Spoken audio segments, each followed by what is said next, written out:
Hello again. Welcome to another edition of Arts and Ideas. I'm Sue Swinand. And we have something a little different for you today, something very special. My guests are members of the 4x4 Poet and Artist Collaborative. And they have a really wonderful, beautiful book out called Echo and Spark, which we're going to be looking at today and reading some of the poems in it and showing you the artwork. And I'm really so delighted to have two of the artist members, Carrie Crane and Susan Sedgwick, and also two of the poetry members, Susan Roney O'Brien and Claire DeGudas. So I feel like we have the real enforcement here to cover all these things. Which but the point of the book, the title, 4x4, is that there are 4 artists and 4 poets. And we'll have to include those as we go on our way. I wondered if we could start by telling a little bit about how the organization or your collaborative got started, and who was the founder and stuff like that. Anybody want to write on that one? I taught at Thomas Prince School in Princeton, and Sue Sedgwick was the school nurse. And we used to communicate through cryptic notes, and then we both realized that we were artists of sorts. I found out that she was a photographer. She found out that I was a poet. And we sat down for lunch one day and decided that we should get together and see what we could do with each other's work. But 2 people were, it was too little. So then we decided that we needed more. And we invited other people to join us. Sue is in charge of finding artists, and I was in charge of finding poets. And who were the first members besides yourselves? I will say the poets, and Sue can say the artists. The first poets were Pat Faragnoli from Walpole, New Hampshire, who was the poet laureate of New Hampshire at that point, Linda Warren from Princeton, Massachusetts, and Patty Youngblood from Worcester. And our first artists were Carrie Crane, Lisa Bartheson, myself, and Dorothy McGadgew, who is now in Maine and commuting back and forth for our meetings. Oh, wow. So she's dedicated. I hear these meetings are very worthwhile. Patty Youngblood told me, oh, the meetings are so wonderful. They're very stimulating. Yeah. That's great. Yeah. So I know both of you as professional artists, and I know both of you as professional poets. These people have done a lot to contribute to the poetry scene in Worcester and also to the visual arts. Carrie is a distinguished artist who has exhibited all over the place, including some nice one-person shows at the Fitchburg Art Museum recently. And Sue Sedgwick, I've seen your work for many years and enjoyed it. It's always delightful. Thank you. And I know you've published so many. I think I remember you from about 30 years ago when I illustrated a broadside for you. Probably, yeah. Yeah. But so I'm aware of your work for many years. And Claire, you are living in Princeton and very engaged with. Tell us a little bit about yourself. Well, I draw, most of my work draws on the natural environment, and I do some natural history guide work for Mass Audubon at Wachusett Meadow Wildlife Sanctuary. So you might say I'm the quiet woods poet. I'll go for that. I love that. I love that. Well, I really do love the name of the book, Echo and Spark. You say that was a collaborative that you came up with that? We were echoing and sparking together to come up with it. It's perfect. It's like initiation and response, call and response. But it's also visual and the sound. It's sight and sound. So it covers the base beautifully. I know we're anxious to show and tell. So let's take the first poem, and I believe that's going to be In the Garden of Color. And who's doing that one? I am. And can you tell me the page? And that is page 6 and 7. Great, thank you. And I'll hold the book up while we're getting there. And you can see the beautiful layout. They've combined the images on the same page with the poem. So you can kind of jump back and forth from one to the other. They're quite a beautiful layout. This poem was written by Patricia Youngblood, and one of the photographs was by Dorothy, and Carrie Crane did another art piece, and Sue Sedgwick did the third. So this one poem was inspired by and also was written because of the art. Oh, so the art came first in this one? I think some of it did. I think it was both. Yeah. Yeah. This was an example of a real mishmash of how things responded. 2 people had gone to see the Chihuly show. Patty wrote the poem. I believe you took the photograph. I took Right. the photograph at the Chihuly show. I responded to the poem with my piece, and I believe that Dorothy's piece was a response to the poem or the collection, I'm So not sure. Chihuly was in the air. Yes. And for those of you who don't know Dale Chihuly's work, and you'll see it as you read this poem, it really is about light and transparency and organic forms, and so you can look him up, Dale Chihuly, glass artist.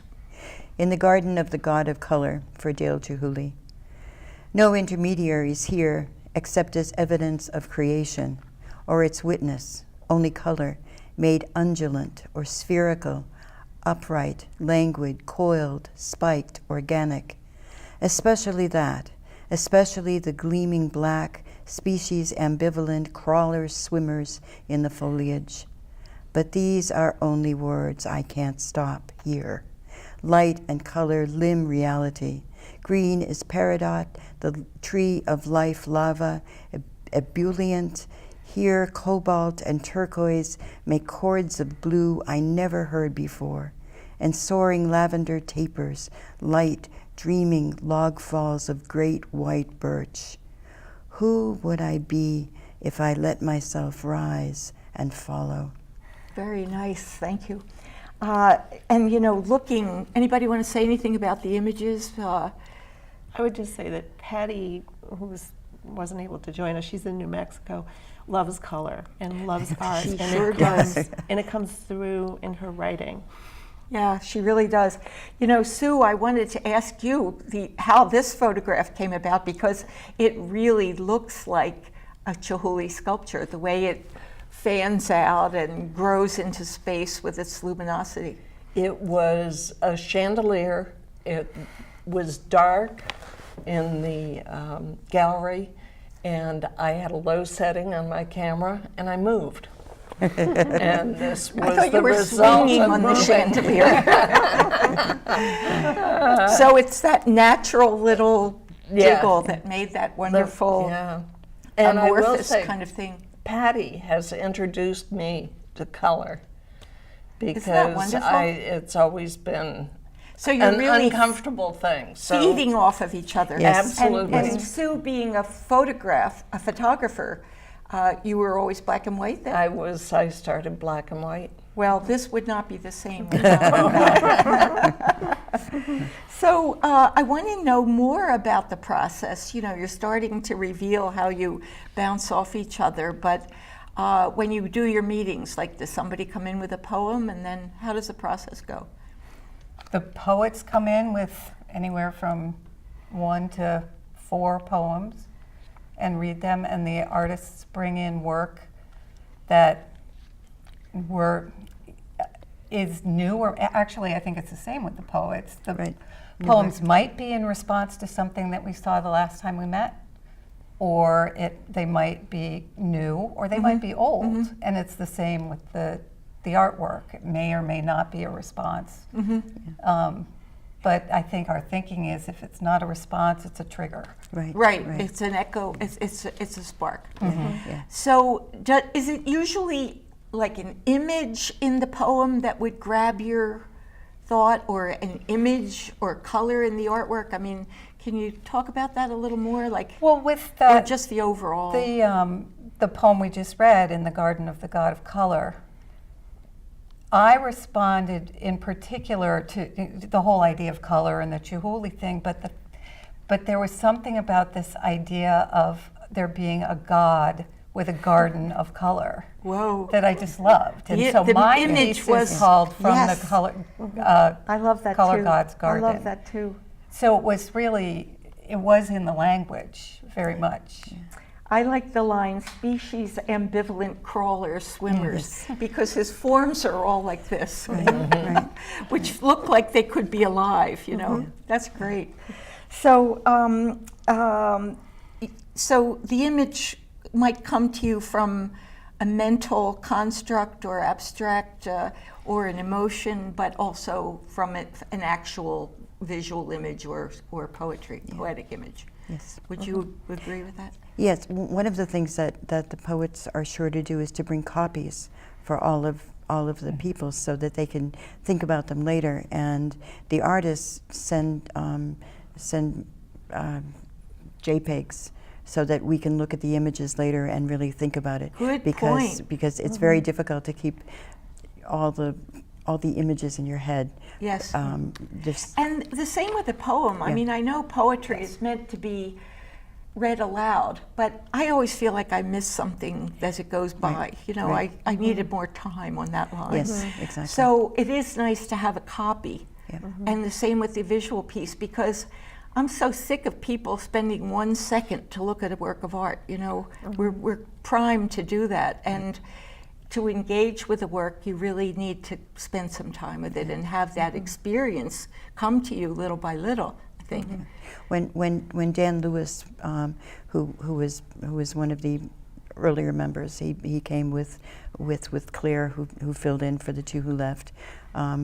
When he was looking at a work of art, he would put the image up as his desktop image, and every day he Just would look let at it it sink so that in. he could take from it. Some poets said, let it wash over you. Right. Let it wash Right. over you. Yeah. Who was that? I don't know. I don't know. A very clean poet. Well, I know Archibald MacLeish said it shouldn't be, it shouldn't, I forget what he said, I'll tell you later. I'm sure it's something about seeing. It was about the poem should be. Should be. Yeah. It should be, It should not, be. but anyway, I'll think of it. Well, and that's a good point, because I think that we often discuss whether the poetry or the images stand on their own. Here it is. A poem should not mean but be. Right. But be. Yeah. Yeah. Yes. So think about it. Yeah. Oh, so shall we do another poem? I think we should. Or first, I'd like to ask you about, since we just mentioned Dan Lewis. Dan has recently passed away, and the book is dedicated to Dan.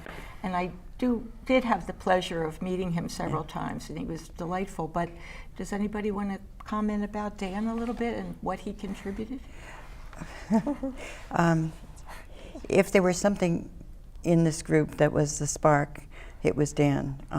He had, when Dan gave readings, he would grab the edge of the podium and look, and then his voice was so amazing that every time he read, it was not only the words, but it was the way he was reading them. It brought a whole different life to the language. He was just an extraordinary poet.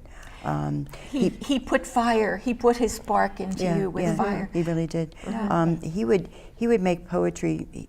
One of the things he tried to do was to write abstract poetry, as in abstract art, to construct out of one word and then another word a connection that before he put them together, you never would imagine that they were connected. That they were cohesive. But he could well, do then that. it's the experience that washes over you. Right, exactly. Not what is exactly. the meaning. Yeah, exactly. I'm going to read my Billy Collins quote here because it's my favorite poem of the last 3 years of reading poetry. But there's a line that the poet Billy Collins wrote that I just love when he was teaching his classes how to appreciate poetry. And he talks about how all they wanted to do was analyze it and get the meaning. He says, but all they want to do is tie the poem to a chair with rope. Really, exactly. And torture a confession out of it. They begin beating it with a hose to find out what it really means. Don't you love it? I thought that was so great. You know, like, what do you mean? Like, so let's go to a new poem. Which one is up next? I think Embark. Who's reading Embark? I am. Do you have the page Oh, for that? Kate, do you have a page? I have the page, yes. Great. Embark is on page 23. Thank you for telling me. I'll remember to do that next time. And who's the author here? Embark? Me. Oh, Susan Rhodey That's easy. O'Brien, correct. Okay.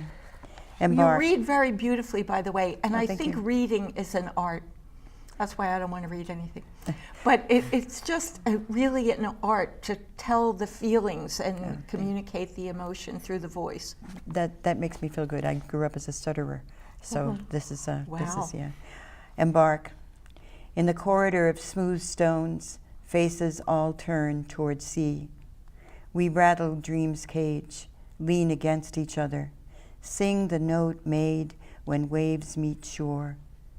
Between lives, we wait in this passage, all signs aligned, stars caught in sky's black wings. The image is Sue Sedgwick's, and it's Yeah, absolutely Sue, gorgeous. that's a beauty. That It's is just gorgeous. a beauty. And the stones are kind of talking to each other Yeah. as And they are kind of all lined up with their intention visible. Well, yeah, beautiful. I love the subtlety. Now there you're working in color, but it's such a beautiful subtlety of color. thank you. Very beautiful. Yeah. The wet stones have as much nuance in color as any Chihuly. It's Yeah. just a different kind of experience. Rain and wet bring out the shine Light. and the light. Light is full of color. Yep, that's gorgeous. Okay, and the next poem I want to read is Moonset. And that is by Claire DeGudis. And the artwork is on page 12, and that is artwork by Carrie Crane. That's right. I would say in this case, the poem and the artwork sort of found each other. And Carrie's image was in the evening. No, it's dawn. It's dawn. It's dawn. So my moonset 3:11 a.m. is just a little bit earlier. I know you're waxing gibbous shape so well by now. We meet yet again in early morning in lunar stillness, when all others breathe into their dreams. But you and I, we wake to songs of stars, rise in dance to slow pulse of notes, drift in and out, together alone. Our eyes shine into each other, catch waning beams. Must you go? So soon? Yes, of course. It is your time to slip away between silhouette of winter's naked tree branches. Elude talons of time, humans wish upon you. I hold your gaze a few minutes more. Gentle tug, a light melody. Listen to your wide shadow of surprise, gasping, oh, as you disappear, yawning into silent blackness. Lovely, lovely, lovely. Thank you. Why is the moon so special? You know, just... We were discussing this yesterday at a meeting that we have at Worcester State. One poem Jonathan Blake sponsors, and we feel like there's a whole book that could be written about moon poems. And I think certainly this recently with the eclipse, we're fascinated by space and astronomy, and it's so vast that But there's something about the moon that grabs you Yeah. more than the sun. I don't know why. There's a reflective It's light. mysterious. It's a subtle light. It's a subtle that light. you It's a get. reflective It's light. It's like reflective silver. light. It's Yeah. blue. It's Mm-hmm. it's just magical. Yeah. Yeah. Some of the lines in there are just so beautiful. I like the one where you say, "When all others breathe into their dreams." Because I'm lying awake at 3 o'clock because the moon has awakened me. I guess that's when poets write sometimes. I'm missing it. I'm a sleeper. Sleeping I'm through a it. late sleeper. Okay, let's have Before She Opens Her Eyes by Dan Lewis. And that's going to be read by Carrie Crane. And that is on page 35. 35. It's nice that we all have our own book. Yes. Thank you, by the way. Oh, you're Well, welcome. thank you. This is an example of abstraction in Dan Lewis Definitely. style. Yeah. Before she opens her, Carrie, could we just tell about the material in Lisa's Oh. piece so when people are looking at it, they can be aware of what they're looking at? yes, and I might be making something up here, but one of the Go ahead. experiments we had as a group was to come up with a theme to work with, just as another kind of spark. So we came up with string, and I think that this work partially came out of that string theme, but these are encaustic paintings, so there's miscellaneous material that's kind of poured over with colored wax. So that everything is embedded in wax, and it makes a very physical, tactile thing, but yet something you can see into. That's what I love about wax. Yeah, Yeah. and the colors are fabulous. And I believe that Dan was responding to this work. Okay. Before she opens her eyes, incandescence, entanglement, lightning flashes over the retinal plane. Pine cone, pinwheel, porcupine, a voice without body, atmospheric incantation, labyrinth, corollary, orchestra. What the next sound will be, and the next, a structure of inverted geometry, mortuary, snowflake, candelabrum. Kind of reminds me, if you went faster, it could be like rap music, you know. Porcupine, I love the pinwheel, porcupine, it has such rhythm to it.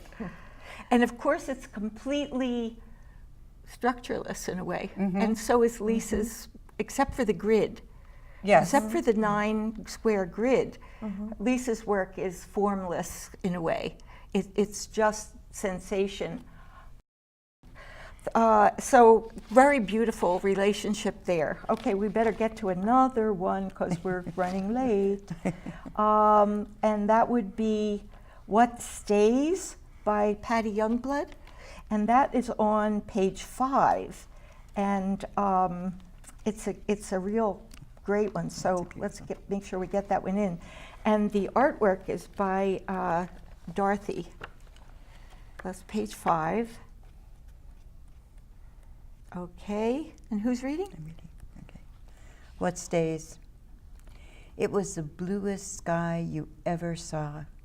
Colors so striking, I still wonder if I remember it right. Bluer than the sky in any photo of fiery autumn or families in orchards smiling up at perfect apples they will take away, but not the fallen ones. Strange what falls from the sky, what lands or leaves. The brilliant, improbable blue lasted for days, minus clouds, minus the usual disintegrating contrails, fading drone of planes flying out of Boston. Nothing imposed itself on the splendid sky.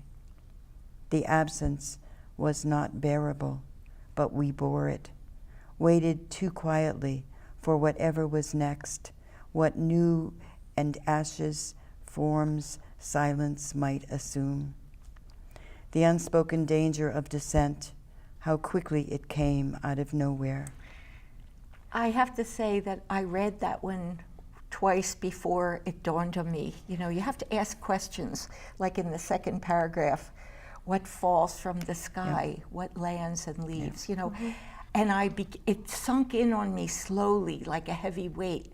And then the comparison to the blue sky and the ashes. So I don't know if you've gotten it yet, but it is about 9/11, is it not? Yeah. Yes. So it's really a wonderful poem. You can probably look that up on, is that something they could, get the book, Yes. you know. Yeah, get the book. Let's talk about that, because we are almost out of time. How do people get the book? Well, we will be doing a reading at the Princeton Library on November 15th at 6 p.m., but the book is available through lulu.com, Oh, it is? and it's also available on Amazon. Okay. .com. And we will have books for sale when we do. So tell the reading again at the Princeton Library. November 15th at 6 p.m., and the Princeton Library is right at the center of the town. And they'll sign the book for you and everything. We will sign the book. You know, another thing I wanted to mention was that the art scene and the poetry scene, especially in Worcester, is so vibrant. Can you tell me a little bit about that and how people can get involved? Probably the main focus would be the Worcester County Poetry Association, which has just moved to the Sprinkler Factory. Oh, really? Yeah. Uh-huh. So when you go there to a Worcester County Poetry Association event, you'll get to see paintings as well and all kinds of wonderful artwork. So, but they put out, if you join, you will get a flyer that tells you what's happening in the area. And there are readings almost every night in this area. They have a wonderful newsletter. It's just amazing. Unfortunately, folks, we got to wrap it up there. I know we had a lot more we wanted to cover, but we did our best, and there's a lot more to read. So please go to the poetry readings, get out and support some of these local poets. And I hope you'll join us again next time for another edition of Arts and Ideas.